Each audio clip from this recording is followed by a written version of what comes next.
Llevamos prácticamente 2 años en los que la mayoría de ellos hemos trabajado virtual, hemos estudiado virtual. ¿Cómo hacemos para devolvernos esa nueva realidad o esa realidad nueva que nos están poniendo por el tema de la pandemia que ya medio pasó y que ahora estamos empezando a ir a clase? Hola, soy Juan, estudiante de Economía y Derecho. No sé si recuerdan cómo era eso, pero les tengo una mala noticia. Ya es hora de volver.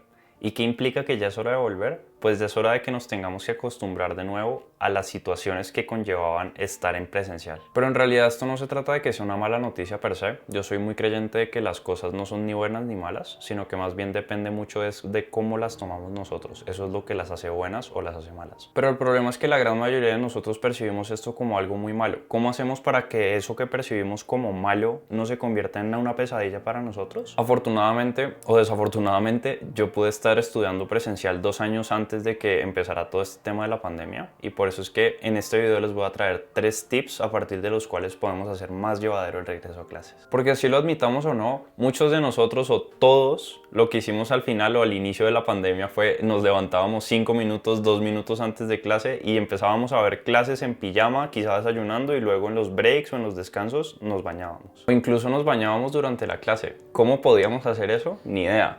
Pero sin más pensamientos raros de cómo nos vemos cada uno en la ducha, iniciamos con los tips. Tip número 1. Consolida hábitos. La mayoría de lo que hacemos en el día son hábitos, pero en realidad son los hábitos los que nos están llevando a ser mejores o a ser peores. ¿Cómo podemos pensar en los hábitos como algo bueno y no como algo malo? Pensemos en qué es lo que solemos hacer cada vez que nos suena una notificación. Llegamos, desbloqueamos el celular, miramos el celular, y después de mirar el celular lo que termina pasando es que perdemos horas y horas y horas viendo Instagram, TikTok o el mismo WhatsApp. Y no me malentiendan, no es que uno tenga que ser antisocial, no es que revisar TikTok, Instagram o WhatsApp lo vuelva a uno malo per se, pero sí el hecho de que nosotros consideremos que la prioridad es revisar redes, ver qué está haciendo el resto de gente y no nosotros mismos. Nosotros somos en realidad nuestra propia prioridad. Y lo que eso implica es que tenemos que tener conciencia de cuáles son esos hábitos que nos van a llevar al siguiente nivel, que nos van a permitir ser mejores, y no por el contrario esos hábitos que nos van a hacer mal o que no nos van a permitir progresar. Al final entonces se trata de que con los buenos hábitos tenemos que tener bastante conciencia de cuándo es que tenemos que iniciar a incorporarlos, pero ir disminuyendo la conciencia, y por otro lado con los malos hábitos tener conciencia de cuándo los iniciamos y ser lo más conscientes posibles del proceso. Porque es que con los buenos hábitos suele pasar al revés. Al principio nosotros tenemos idea de qué es lo que queremos alcanzar, que vamos a, por ejemplo, hacer ejercicio todos los días o que vamos a estudiar 20 minutos todos los días, pero antes de iniciar siempre nos preguntamos, ¿será que inicio hoy? ¿Será que inicio a hacer ejercicio en la mañana? ¿Será que inicio a hacer ejercicio en la tarde? Todas esas preguntas que nos terminan generando sobreconciencia o muchísima conciencia de lo que tenemos que hacer y nos terminan alejando del ejecutar. Y el ejecutar es lo más importante al momento de consolidar hábitos, no solamente planearlos y ya. Si se fijan, lo que pasa es que pensamos mucho al momento de hacer algo. Pensamos demasiado y no nos concentramos en hacer la actividad como tal. Y como no nos concentramos en hacer la actividad como tal, pues no avanzamos. Les hablaba ahorita de que habían buenos y malos hábitos, pero no es cuestión de que lo correcto sea lo mismo para cada uno. Pero sí yo creo que tenemos cada uno una noción de correcto o de bueno para nosotros o malo para nosotros. A eso es a lo que me refiero específicamente. Ahora la pregunta es cómo podemos conseguir no pensar tanto al momento de consolidar esos buenos hábitos. Tenemos que primero definir el momento del día específico en el cual lo vamos a hacer, en el cual vamos, por ejemplo, a estudiar un determinado tiempo o a hacer ejercicio un determinado tiempo. Y luego de eso tenemos que identificar cada una de esas etapas del hábito que vamos a querer consolidar.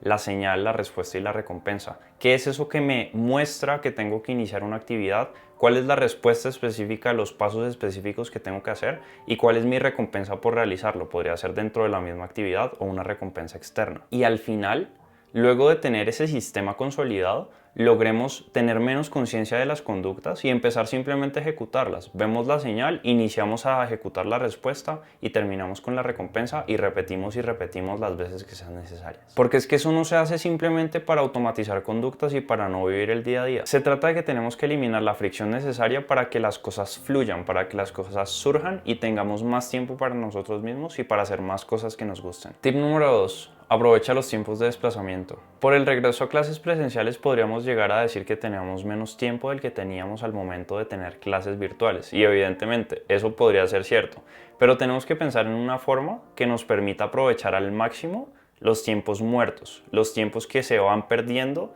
a partir del tiempo que nos demoramos moviéndonos de un lado al otro. Y es que hay algo particular que podemos hacer en esos momentos que nos va a permitir mejorar y que nos va a permitir tener un mejor desempeño académico.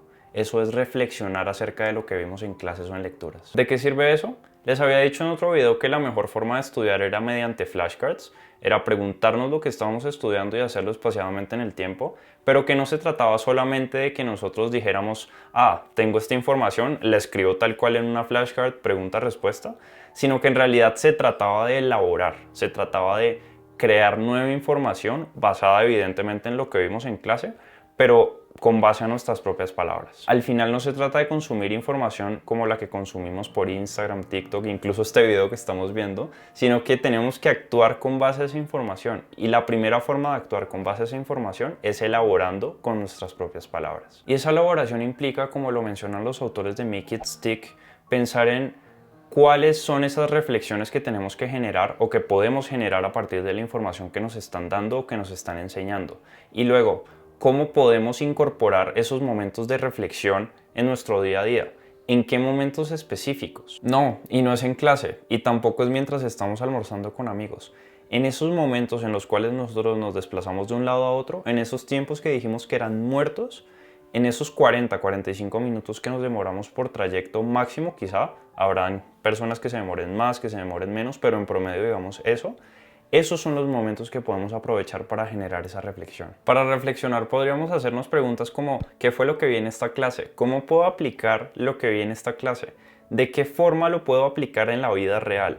¿Qué es lo que puedo tomar de esta clase que me hace entender o comprender el panorama general? Evidentemente el trasfondo de esas preguntas tiene unas razones particulares, pero tranquilos, eso lo veremos en otro video. Si aprovechamos nuestros tiempos muertos para estudiar, lograremos tener otro momento para preguntarnos lo que estudiamos y haremos que el aprendizaje sea muchísimo más fluido. Y no confiemos en el hecho de que leer una y otra vez un tema nos va a permitir tomarlo por arte de magia. Tip número 3. Reconoce cuándo puedes estudiar y cuándo puedes descansar. ¿Te das cuenta que no utilicé la frase debes estudiar?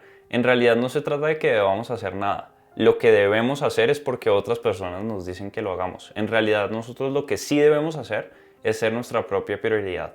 Es algo que nace dentro de nosotros y como nace dentro de nosotros tenemos que tener en cuenta algo y es que cada vez que eso surge tenemos que tener en cuenta que 1. Tenemos que tener tiempo para nuestros amigos, 2. Tenemos que tener tiempo para descansar y para nosotros mismos y 3. Tenemos que tener tiempo para estudiar evidentemente o para hacer todo aquello que nos construye. El problema es que normalmente lo que pasa es que solemos tener inequitativamente balanceados cada uno de esos ámbitos de la vida. A veces pasamos mucho tiempo con nuestros amigos y luego de eso entonces tenemos que balancear un poco ese momento o esos momentos con estudiar mucho más. Entonces ahí empieza el estrés, la ansiedad de no tengo tiempo para nada, pero luego entonces termino de estudiar tanto por la época de parciales y vuelvo a gastar muchísimo tiempo con mis amigos.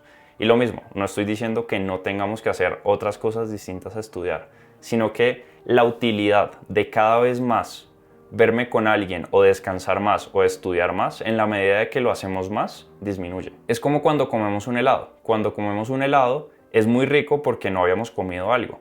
Pero cuando ya comemos el segundo helado luego del primero, sabe menos rico porque quizás ya estamos más llenos. Y entre más helados comemos, peor nos sabe, no porque el helado sea feo, sino porque ya logramos satisfacer nuestra necesidad. Y entonces tenemos que tener en cuenta ese concepto en particular para el momento de estudiar, para el momento de descansar y para el momento de salir con amigos. Es bastante valioso compartir con la gente, pero llega un punto en el que uno comparte simplemente por obligación, pero no porque quiera seguir allí. Hace un tiempo para acá escuché un podcast en el que Tim Ferriss entrevistó a Noah Feldman, que es un escritor y profesor de Harvard, y él mostró que su secreto para ser muy productivo, para la hiperproductividad, es estar realmente presente en cada una de las cosas que hace. Y estar presente en cada una de las cosas que uno hace implica hacer solamente una cosa a la vez, concentrarse de lleno en esa cosa. Y yo sé que suena muy fácil, pero es bastante difícil de practicar. Algo que me ha ayudado con eso es la meditación de enfoque, en la que simplemente lo que tenemos que hacer es dejar de un lado cualquier distracción que tengamos y pensar en cada uno de esos pensamientos que nos van llegando, sensaciones, sonidos, todo lo que nos rodea, como si fueran nubes que simplemente pasan, pero que no nos afectan. Si pensamos de esa manera y nos centramos 100% en el momento sin preocuparnos por cambiar nada, las cosas podrían mejorar. Y de esa manera podríamos lograr estar presentes una cosa a la vez. Y cuando estamos presentes una cosa a la vez, podríamos llegar a ser más productivos, podríamos llegar a conseguir más en menos tiempo y aprovechar ese tiempo perdido o ese tiempo que se nos fue por volver a clases presenciales. Sin duda, los hábitos forman parte de lo que nosotros necesitamos para volver a clases presenciales. Y por eso es que en este video les dejo cómo es que se debe formar hábitos correctamente de acuerdo con Atomic Habits. Espero que les haya gustado este video, no olviden suscribirse y nos vemos en el siguiente. Chao.